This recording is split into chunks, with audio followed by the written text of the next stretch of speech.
مناسب ہے ہی نہیں ہے، کرنے کی وسعت بھی نہیں رکھتے ہیں ہم، خصوصاً اہل سنت والجماعت۔ صلی علی نبینا صلی علی محمد صلی علی کریمنا صلی علی محمد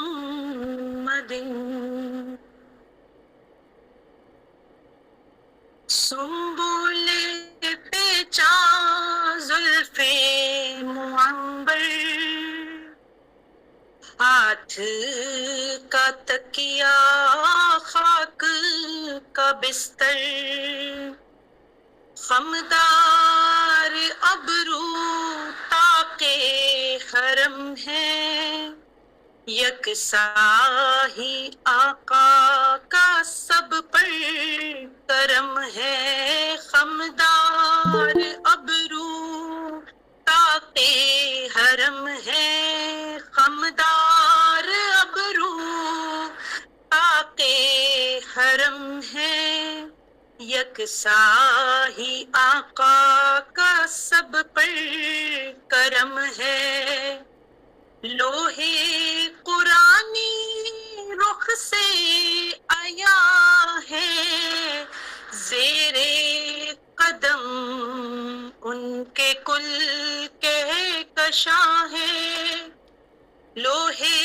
قرآنی رخ سے آیا ہے زیر قدم ان کے کل کہکشاں ہے صلی علی نبینا صلی علی محمد قرآن اور اہل بیت محمد قرآن اور اہل بیت محمد صلی اللہ علیہ وعلی آلہ وصحبہ وسلم قرآن اور اہل بیت محمد بعد از رسالت نور ہدایت دی کی رگوں میں ان کا لہو ہے ان کی صدا بس حق شانہ ہے اس دی کی رگوں میں ان کا لہو ہے ان کی صدا بس حق شانہ ہے صلی علی نبینا صلی علی محمد اے تیری عنایات کا ڈیرا میرے گھر میں سب تیرا ہے کچھ بھی نہیں میرا کچھ بھی نہیں میرا میرے گھر میں جاتا تیری نسبت سے شب غم کا مقدر آقا تیرے آنے سے ہوا ہے سویرا میرے گھر میں انداز میرے گھر کے تو کچھ اور ہی ہوں گے جس روز قدم آئے گا تیرا میرے گھر میں دروازے پہ لکھا ہے تیرا اسم گرامی آتا نہیں بھولے سے اندھیرا میرے گھر میں مدت سے میرے دل میں ہے ارمان زیارت یا رسول اللہ مدت سے ہے میرے دل میں ارمان زیارت ہو جائے کرم کا کوئی پھیرا میرے گھر میں آمین آمین ماشاءاللہ جی آج کے پروگرام کی صدارت فرمائیں گے جناب سلطان شاہین صاحب آپ بسم اللہ کریں جی اپنا مقالہ شروع کریں حافظہ امرین فاطمہ صاحبہ جزاک اللہ خیرن کثیرا اعوذ باللہ من الشیطان الرجیم بسم اللہ الرحمن الرحیم نحمده ونصلی علی رسولہ الکریم اما بعد فاعوذ باللہ من الشیطان الرجیم بسم اللہ الرحمن الرحیم رب اشرح لي صدري ويسر لي أمري واحلل عقدة من لساني يفقهوا قولي واجعل لي وزيرا من أهلي رب زدني علما رب زدني علما رب زدني علما اللهم صل على سيدنا ومولانا محمد عبدك ورسولك وصل على المؤمنين والمؤمنات والمسلمين والمسلمات والأحياء منهم في الأموات. پاک ہے وہ ذات باری تعالی جس کی کائنات میں بادشاہی ہے. تمام حمد و ثنا اسی کے لیے ہے، اس کی مخلوقات کی تعداد کے برابر اور اس کی بے شمار رحمت کریمی کے برابر، اور بے حد و بے شمار عقیدت و محبت کے نذرانوں کے ساتھ درود و سلام ہو رحمت عالم تاجدار انبیاء حضرت محمد مصطفیٰ صلی اللہ علیہ وآلہ وسلم کی بارگاہ اقدس میں. السلام علیکم ورحمۃ اللہ وبرکاتہ. ذکر و محبت کی بزم، برکت خیر کثیر کی یہ بزم، جیسا کہ آج جمعرات ہے اور غروب آفتاب کے بعد جمعۃ المبارک کی بابرکت رات شروع ہو گئی ہے، اور یہ وہ حسین گھڑی ہے کہ جب دلوں کو دنیا کی مصروفیات سے نکال کر ہمارے رب کریم نے ہمارا رخ اور ہماری توجہ اپنی طرف کرنے کا ہمیں موقع فرمایا. ہم اپنے رب کی اس تقسیم پر اس کا شکر ادا کرتے ہیں کہ اس نے ہم سے ناقص العقل کو اور دنیا دار بندوں کو چن کر اپنے اور اپنے محبوب کے ذکر کرنے کے لیے چن لیا. قرآن کریم میں ارشاد ہے، یا ایھا الذین آمنوا اذکروا اللہ ذکرا کثیرا وسبحوہ بکرۃ واصیلا. اے ایمان والو، اللہ کو کثرت سے یاد کرو اور صبح و شام اس کی پاکی بیان کرو. ذکر صرف زبان سے الفاظ ادا کرنے کا نام نہیں، بلکہ ذکر تو دل کو اللہ تعالی سے جوڑنے کا نام ہے. اور جب کئی دل ایک جگہ جمع ہو جائیں اور وہ اللہ کا نام لینے لگے اور یہ نظریں اشک بار ہونے لگے اور دلوں کی دھڑکنیں نبی کریم صلی اللہ علیہ وآلہ وسلم کی بارگاہ میں درود و سلام کے نذرانے بھیجنے لگے اور ہم جیسے فقیر جمع ہو کر نیک لوگوں کی باتیں سننے لگیں، تو وہ جگہ صرف ایک محفل نہیں رہتی بلکہ رحمت اور سکینت کی بزم بن جاتی ہے. حضور نبی کریم صلی اللہ علیہ وآلہ وسلم نے ذکر کی مجالس کی فضیلت بیان فرمائی کہ اللہ تعالیٰ کے فرشتے ایسی مجالس کو گھیر لیتے ہیں، رحمت انہیں ڈھانپ لیتی ہے، سکون ان پر نازل ہوتا ہے، اور اللہ تعالیٰ اپنے پاس موجود فرشتوں میں عرش معلیٰ پر ان کا ذکر فرماتا ہے. اسی لیے صوفیاء کرام کی مجالس میں ذکر، درود و سلام، محبت، ادب اور اصلاح دل کو خاص اہمیت دی گئی.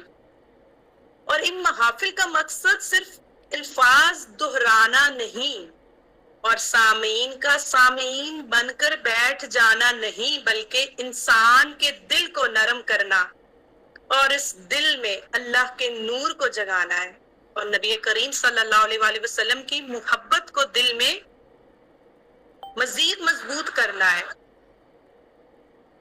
کہا جاتا ہے نا کہ جہاں اللہ کا ذکر ہو وہاں دل سنورنے لگتے ہیں، محبت کی بزم میں بیٹھو تو مقدر نکھرنے لگتے ہیں. تو آئیے آج کی اس بابرکت رات میں چند لمحوں کے لیے دنیا کی فکر کو ایک طرف رکھتے ہوئے دل کو اللہ کی یاد سے روشن کرتے ہیں اور نبی کریم صلی اللہ علیہ وآلہ وسلم کی محبت میں درود و سلام کچھ اس انداز میں پیش کرتے ہیں. یہ بابرکت ربیع الاول شریف کی بھی سعادتیں ہیں کہ جب درود و سلام یہ زبان پیش کرے تو اس زبان کے ساتھ شامل حال یہ دل بھی ہو، یہ آنکھیں بھی ہو، یہ دھڑکنیں بھی ہوں، یہ سانسیں بھی ہوں اور خون کی ایک ایک بوند ہو، اور نیک بندوں کی صحبت سے اپنے دل کو سنوارنے کا ہمیں موقع مل جائے. یہی تو ذکر کی محفل کا حسن ہے کہ یہاں انسان دوسروں کو نہیں، پہلے اپنے دل کو بدلنے آتا ہے. اور اب آئیے اسی محبت اور عقیدت کے ساتھ ہم اپنے آج کے موضوع کی طرف بڑھتے ہیں. یقیناً جب صوفیاء کی بات ہوتی ہے اور اللہ کے ولیوں کا ذکر ہوتا ہے تو دل میں نکھار لانا بڑا ضروری ہے، کیونکہ جس طرح سے زمین کو نہیں ایک مالی تیار کرتا اور وہاں پر جو ہے وہ بہترین فصل نہیں اگائی جا سکتی، اس طرح جب نور والوں کی باتیں دل میں اترنی ہو تو دل کی بھی کچھ جو ہے تزکیہ نفس، دل کا اور روحانیت کا کرنا بے حد ضروری ہے۔ آج میں آپ کے سامنے ایک ایسے موضوع پر بات کرنے جا رہی ہوں جو صرف ایک علمی موضوع نہیں بلکہ انسان کے دل اور روح سے جڑا ہوا ہے۔ میرا موضوع ہے صوفیہ کرام کے افکار کی عصری معنویت، متحیرانہ افعال کا تحلیلی جائزہ، جس کو میں انگلش میں بھی بیان کرنا چاہوں گی کیونکہ ہر زبان کی اپنی تاثیر ہے، اور انگلش میں الفاظ جب ہم بیان کر دیتے ہیں تو انگلش کے الفاظ بھی ایک علیحدہ انرجیز رکھتے ہیں۔ بے شک تمام زبانوں کی سردار تو ہماری عربی ہے۔ تو the fruits of astonishment and contemplation on the path of spiritual journey, یہ آج کا موضوع ہے جس کو میں آپ کے سامنے نہایت مختصر انداز میں بیان کروں گی، کیونکہ میں نے یہ کوشش کی کہ میں مقالہ جو ہے وہ اس کو دیکھ کر نہ پڑھوں، اور جو مقالہ لکھنے کے دوران اور مقالے کے بعد مجھے عطا ہوا اس کو میں تقسیم کر سکوں۔ تو انسان آج سہولتوں کے باوجود بے سکونی، فکر، پریشانی اور اندرونی خلا کا شکار ہے۔ ایسے دور میں صوفیاء کرام کی تعلیم ہمیں یہ سکھاتی ہے کہ انسان صرف ظاہری دنیا کو ہی نہ دیکھے بلکہ اپنے اندر بھی جھانکے، اپنے رب کو یاد کرے، اپنی زندگی کے اصل مقصد کو ہر لمحہ یاد رکھے اور اس کو کبھی نہ بھلائے۔ صوفیانہ روایت میں تحیر صرف حیران ہونے کا نام نہیں بلکہ یہ وہ کیفیت ہے جو انسان کو غور، فکر، خود شناسی اور معرفت کی طرف لے جاتی ہے۔ کسی خوبصورت بات میں اللہ کے پیارے لوگوں نے کیا دل کو بیدار کرنے کی بات کی کہ دل کو بیدار کر، نظر کو پاک کر، رب کی معرفت کے لیے تو خود کو خاک کر۔ تو یہ خاک ساری نصیب ہو جانا جو ہے نا، منازل کے طے کرنے کی جو ہے نا، یہ کنجی ہے، علامت ہے۔ اور صوفیانہ مزاج کی عکاسی کرتے ہوئے جب ہم اپنے دل کی طرف جھانکتے ہیں تو ہمیں یہ علم ہوتی ہے بات کہ جس نے خود کو پہچانا اس نے رب کو جانا۔ یہی ہے صوفی کا رستہ، یہی ہے دل کا فسانہ۔ تو میرے اس مقالے میں اسی بات کو سمجھنے کی کوشش کی گئی ہے کہ غور و فکر اور صوفیانہ سوچ آج کے انسان کے لیے سب سے زیادہ کیوں ضروری ہے، کیونکہ یہ کیفیت انسان کو اپنے اندر جھانکنے، اپنی غلطیوں کو سمجھنے، اپنے اخلاق کو بہتر بنانے اور دل کو سکون دینے میں مدد دیتی ہے۔ خاص طور پر آج کے دور میں جب انسان کے پاس معلومات تو بہت ہیں، وسائل تو بہت ہیں، رشتے تو بہت ہیں، لیکن دل کا سکون اور زندگی کا مقصد جو ہے اکثر اس سے دور ہو جاتا ہے۔ صوفیانہ افکار ہمیں اپنے باطن کی طرف واپس آنے کی دعوت دیتے ہیں، اور دیکھتے ہیں کہ صوفیاء کرام کے ہاں غور فکر کس طرح روحانی سفر کا حصہ بنا، ان کے کیا ثمرات تھے، اور آج کا انسان ان سے اپنی زندگی میں کیا فائدہ اٹھا سکتا ہے۔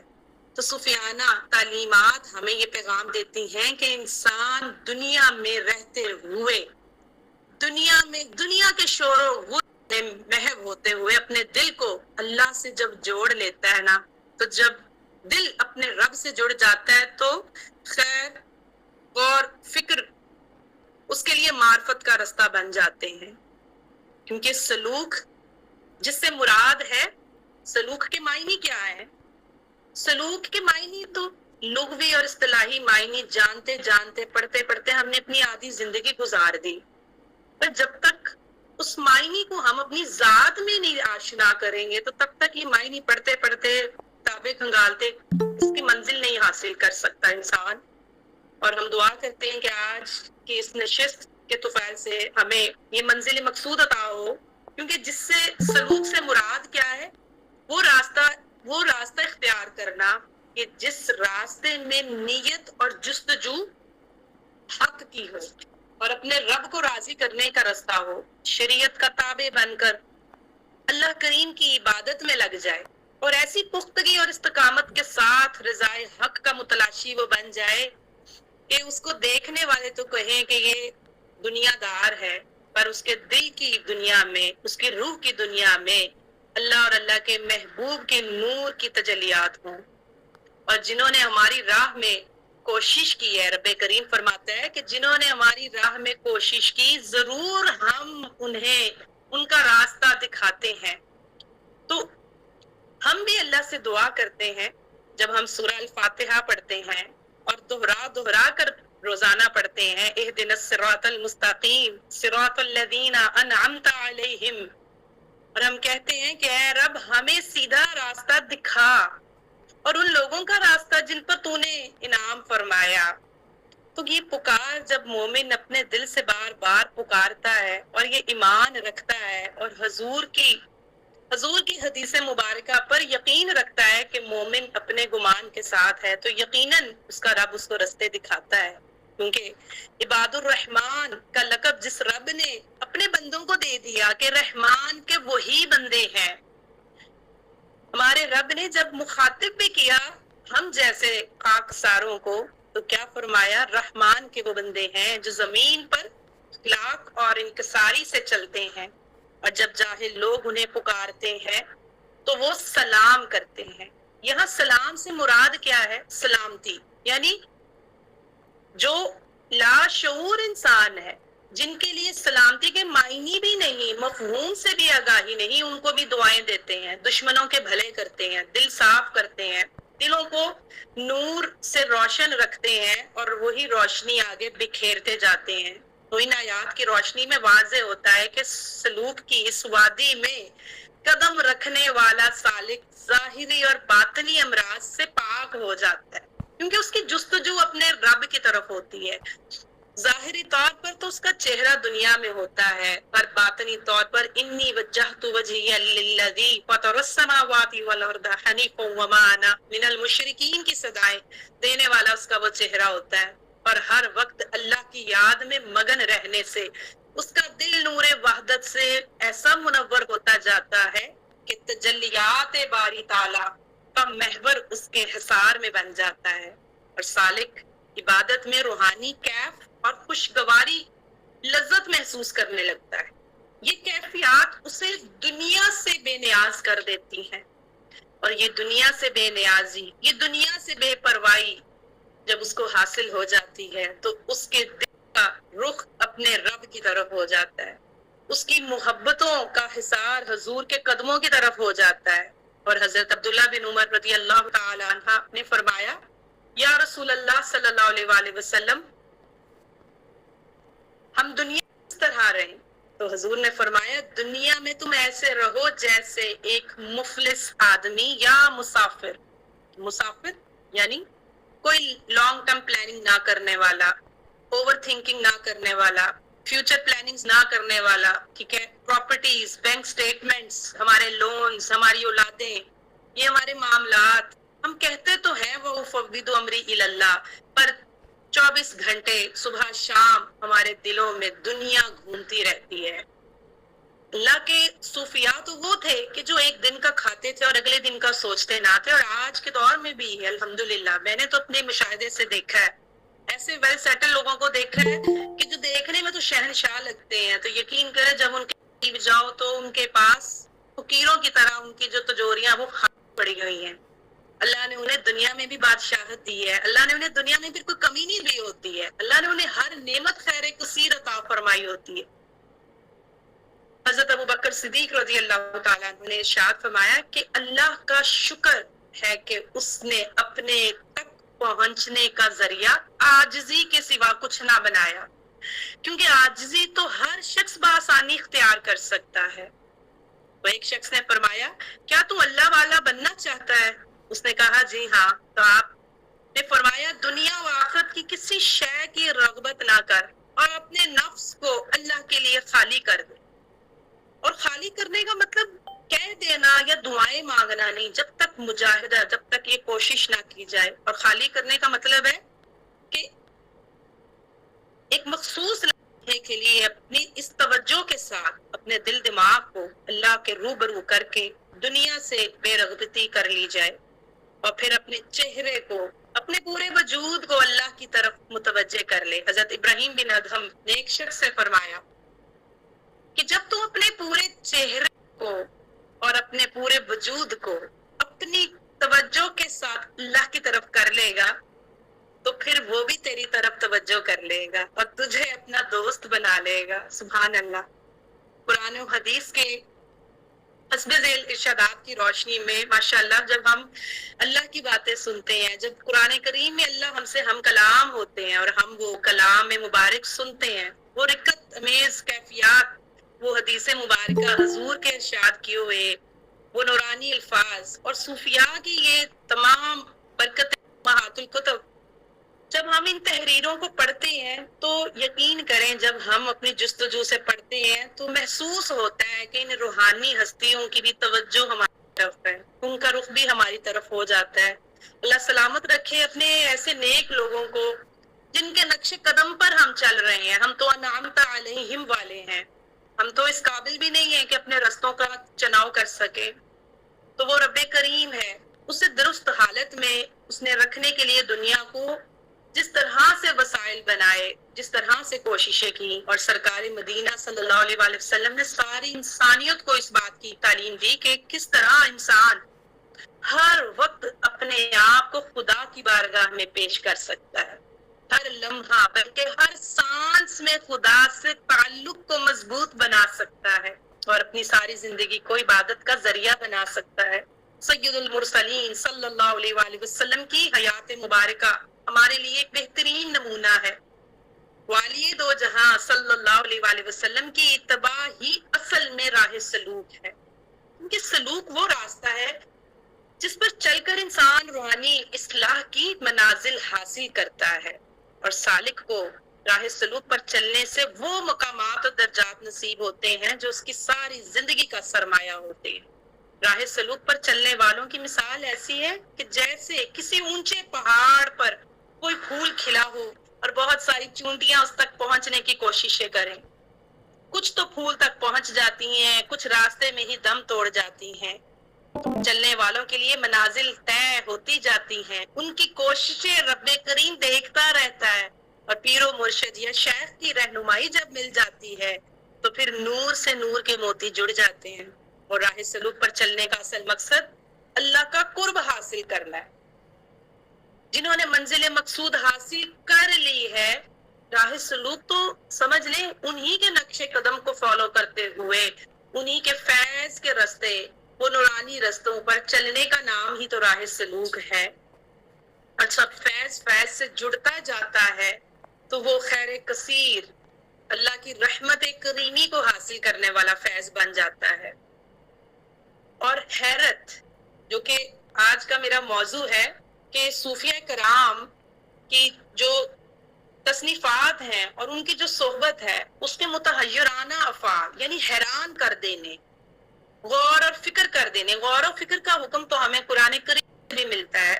تو کسی چیز کو توجہ جب دینے لگ جاتا ہے سالک یا کوئی بھی انسان، اور مثلا کچھ لوگ صوفیاء کو اور طریقت کے رستے کو نہیں مانتے ہیں، تو میرے ایسے اکثر لوگوں سے نشست رہتی ہے الحمدللہ، اور وہ ہار مان لیتے ہیں کیونکہ محبت سے محبت والوں کی بات سمجھائی جائے تو ان کو بھی سمجھ آ جاتی ہے.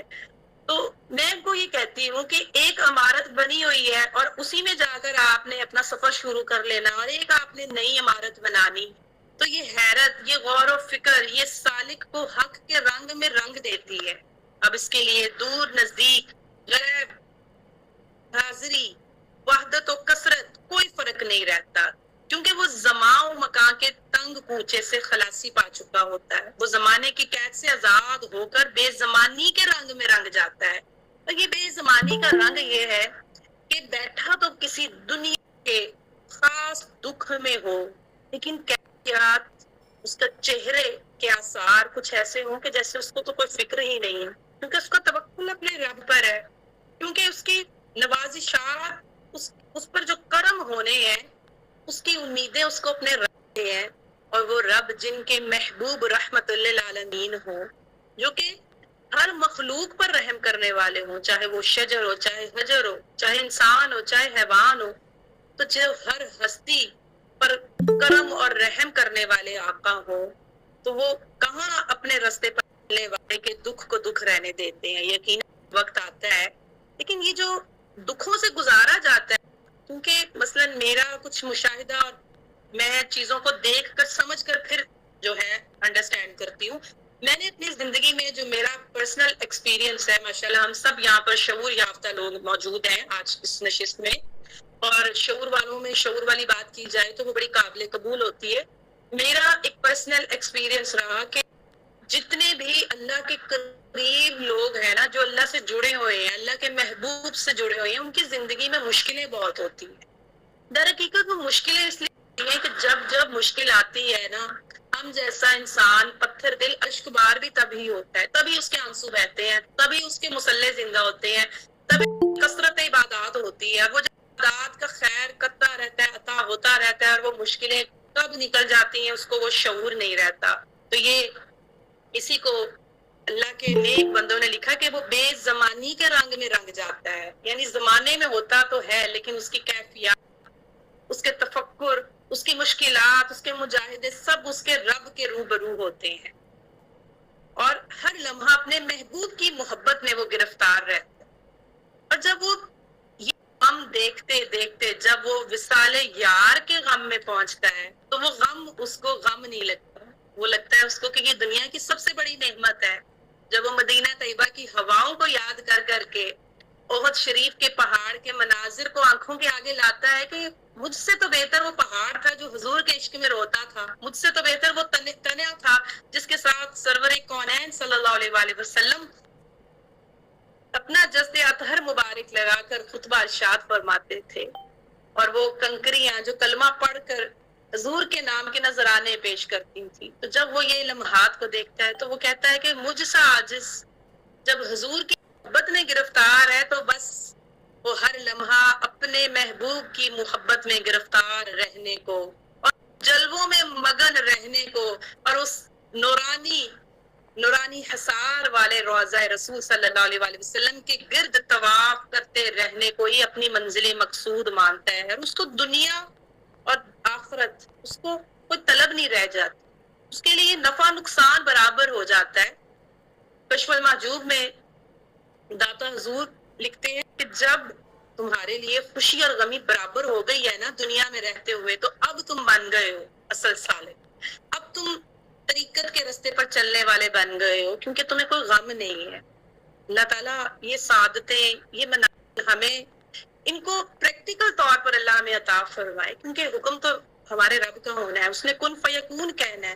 ہماری نسلیں سنور جانی ہیں، ہمارے مقدر سنور جانے، اور علم و معرفت کی ہوائیں چاروں طرف سے جب اللہ کے ایسے چنیدہ لوگوں کو گھیر لیتی ہیں تو اس کی طاقت اس قدر بڑھ جاتی ہے کہ اس پر دائیں بائیں، آگے پیچھے، اوپر نیچے ہر طرف سے حقائق کے دروازے کھل جاتے ہیں.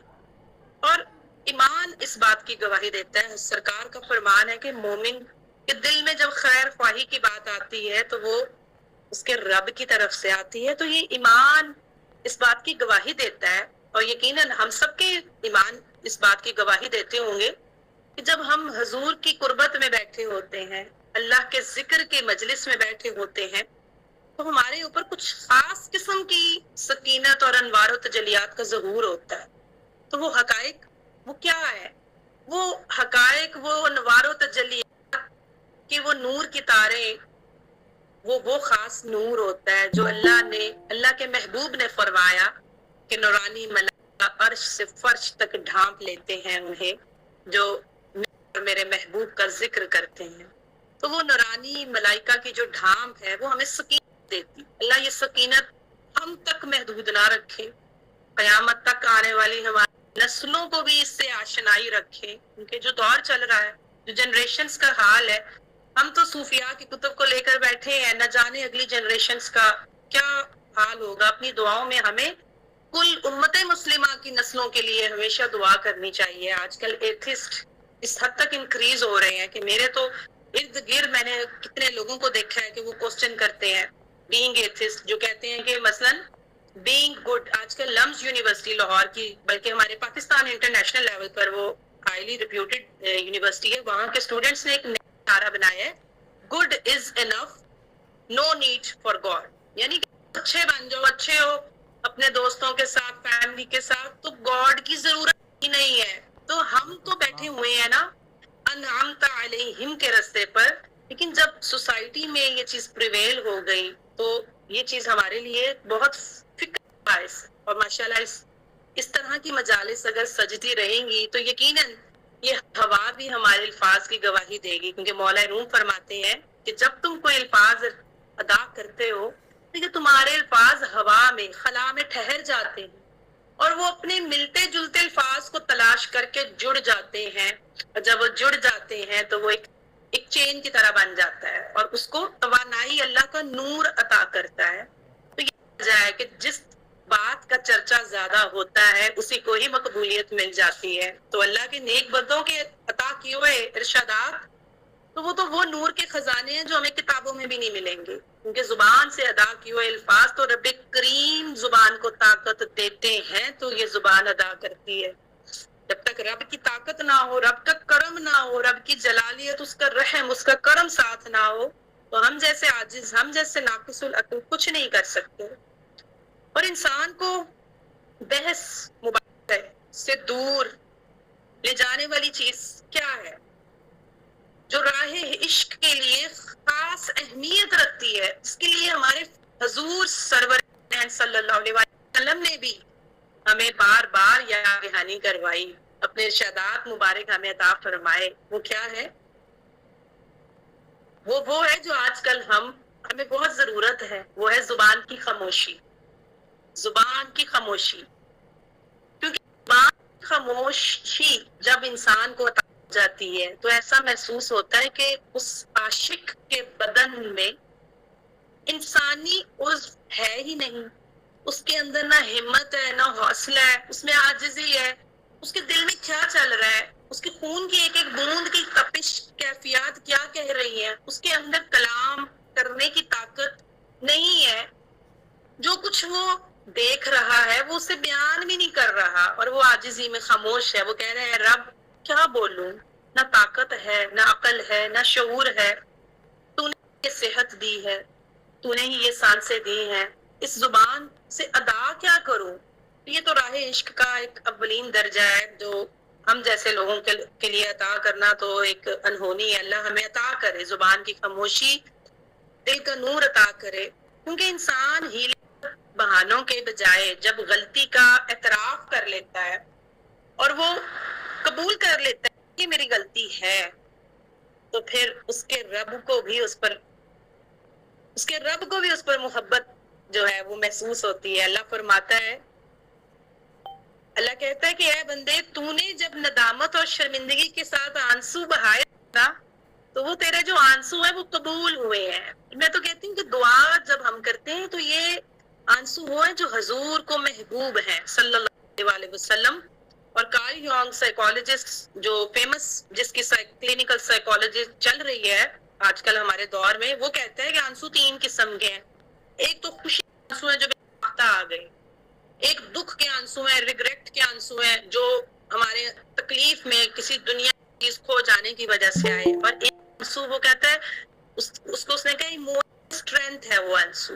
ان کو تو ظاہر ہے جتنا ان کو اللہ نے بیچاروں کو عقل شعور دیا تو بیچاروں نے وہی محنت کرنی، لیکن عقل شعور نہیں دیا، اللہ نے انہیں مجاہدہ تقسیم کر دیا۔ مجاہدہ جتنا کرتے ہیں اس لیے وہ ترقی کیے بیٹھے ہیں، اور ہم لوگ مجاہدے میں کمی رکھتے ہیں، کیونکہ محنت اور مجاہدہ تو ہے نا کہ یہ معروف ہمارے جو ہے سوسائٹی میں یہ ایک بات ہے کہ چور کی بھی محنت ضائع نہیں جاتی، وہ تسلسل سے توجہ سے مجاہدے سے چوری کرتا ہے تو وہ بھی کامیاب ہوگا، چوری کر کر فرار ہو جاتا ہے۔ تو اللہ ہمیں مجاہدے اپنی زندگی میں کرنے کی توفیق دے، کیونکہ میرا درس نظامی تو نہیں ہے، میرا ماسٹرز اسلامک اسٹڈیز اور ایم فل اور پی ایچ ڈی ہے، ڈفرینٹ سبجیکٹس میں ماسٹرز ہیں، لیکن میں نے اپنی مثلاً جو میں نے اپنی ظاہری آنکھوں سے دیکھا کل کے ہمارے دور میں درس نظامی تک بھی دوسرے سبجیکٹس ہر سٹڈی میں ہم پاسٹ پیپرز لے کر 3 سال 4 سال اس کو گو تھرو کر کے امتحان دے دیے، اس میں علم میں بھی مجاہدے کی کمی ہے،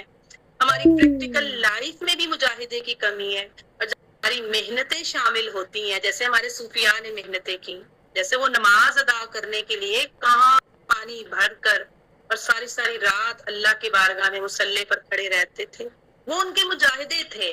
اور جب مجاہدہ اور جب محنت اور مشقت انسان کرتا ہے تو کیا ہوتا کیا ہے، ہمارا جو خون ہے وہ جلتا ہے، ہمارے سیلز برن ہوتے ہیں، اور وہ مجاہدہ ہے، ہم خوراک توانائی حاصل کرتے ہیں، جو ہمیں خوشی حاصل ہو کر اپنی زندگی کے کوئی مقصد حاصل کر کر خوشیاں ملتی ہیں، وہ ساری برن ہوتی ہیں جب ہم کوئی مجاہدہ کرتے ہیں۔ مجاہدہ دو طرح کا ہے، ایک تو ذہنی طور پر، ایک دلی طور پر، اور ایک ہمارا فزیکل مجاہدہ ہے۔ ہمیں دونوں طرح کی مجاہدے کرنے ہیں، ہمیں ہمارے صوفیاء سے، قرآن و حدیث سے دونوں طرح مجاہدے کا حکم ملتا ہے۔ اللہ میں ہر طرح کا مجاہدہ وہ کرنے کی توفیق عطا فرمائے جو ہمارے لیے کار خیر ہو، جس کا کرنا ہمارے لیے، ہماری نسلوں کے لیے اور امت مسلمہ کے لیے صدقہ جاریہ ہو۔ اور آنسوؤں کی ہو رہی تھی کارل یونگ سائیکالوجسٹ کی، تیسرا جو جس کو اس نے ایموشنل اسٹرینتھ کہا، وہ آنسو وہ ہے جو ہمارے حضور نے محبوب فرمائے کہ رونا نہیں آتا ابن آدم، اتنا تیرا پتھر دل ہے کہ تجھے رونا نہیں نہ آ رہا ہم جیسوں کو، تو پھر تو رونے جیسا چہرہ ہی بنا لے، کیونکہ دنیا کے غم میں تو ہمارے آنسو بہہ جائیں گے، ہمارے اس غم میں بہے ہیں حضور ہم سے خفا تو نہیں۔ ہم نے حضور کو راضی کرنے کے لیے کیا کیا؟ جنہوں نے میری امت میری امت میری امت کے التجا اپنے رب سے کی، ہم نے کے لیے کیا کیا؟ ہم نے اپنی امت کے لیے کیا کیا؟ جب ہم دنیا چلے ہیں تو اس وقت ہم نے آیا کیا جوڑا؟ کیا یہ پلاٹ، یہ ہمارے بینک سٹیٹمنٹس دنوں کے اندر آن گراؤنڈ آتے میں نے اپنی آنکھوں سے دیکھے ہیں کہ کروڑوں جوڑا ہوا اس طرح سے چٹکی بھر میں جاتا ہے، تو دینے والا جب کسی کو ایک ذرہ بھی دے دیتا ہے تو اس کو بھی لاکھوں کروڑوں کی جو ہے وہ ویلیو دے دیتا ہے۔ اور مولا روم فرماتے ہیں کہ اے روشن جبی اپنے باپ حضرت آدم علیہ السلام سے سیکھ کہ انہوں نے سب سے پہلے ہی ربنا ظلمنا انفسنا دیا تھا۔ تو آنسو جب تسلیم ہو گئے، آنسو آنے کی ہمیں اللہ نے یہ سعادت دے دی، تو اب کیا کرنا ہے؟ دل نرم ہو گیا، دل نرم ہوا تو ہی آنسو آنے کی کیفیات انسان کو عطا ہوتی ہیں۔ سخت دل آنسو نہیں بہا سکتا، وہ جتنا مرضی چاہے۔ تو حضور نے کیا فرمایا، صوفیاء نے کیا درس دیا؟ ندامت، شرمندگی، کہ تو ندامت قبول کر لیا کر۔ ہم کیا کرتے ہیں؟ ہم اپنی روزمرہ کی زندگی میں اپنے آپ کو دی بیسٹ کوشش کر کے کتنی کر دیتے ہیں۔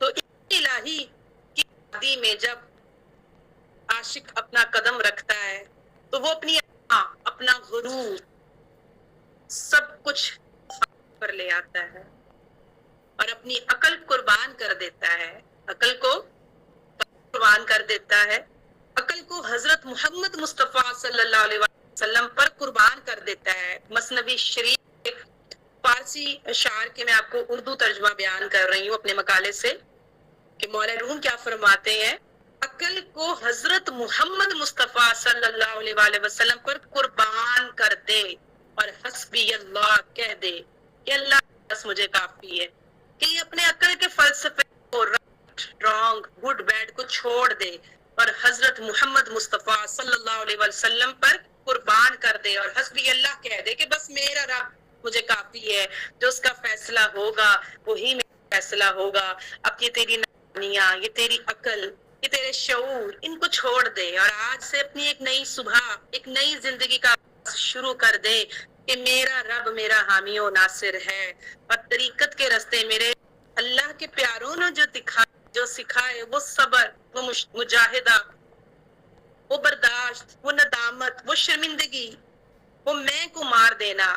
صوفیاء کہ جب ہم پڑھتے ہیں واقعات تو کتنے ان کے سفر کر کر وہ اپنے شیوخ سے ملنے جا رہے ہیں، اپنے قدموں کو تھکا رہے ہیں، اپنے رب کو راضی کر رہے ہیں، بھوک پیاس سب قربان کر کے، اور آج ہم اپنا ایک ٹائم کا میل اگر لیٹ کر دیں تو ہماری طبیعت، ہمارے کیفیات ہی بدل جاتی ہیں۔ تو یہ نفس، یہ بھوک، یہ پیاس، یہ حسرت، یہ خواہشیں، ان سب کو چھوڑ دینا کیا ہے؟ راہ طریقت ہے، راہ طریقت ہے، صوفیاء کا رستہ ہے، دل کی طہارت ہے، تزکیہ نفس ہے۔ اور میں بالکل اختتامی خلاصہ کلام پر آ گئی ہوں، مجھے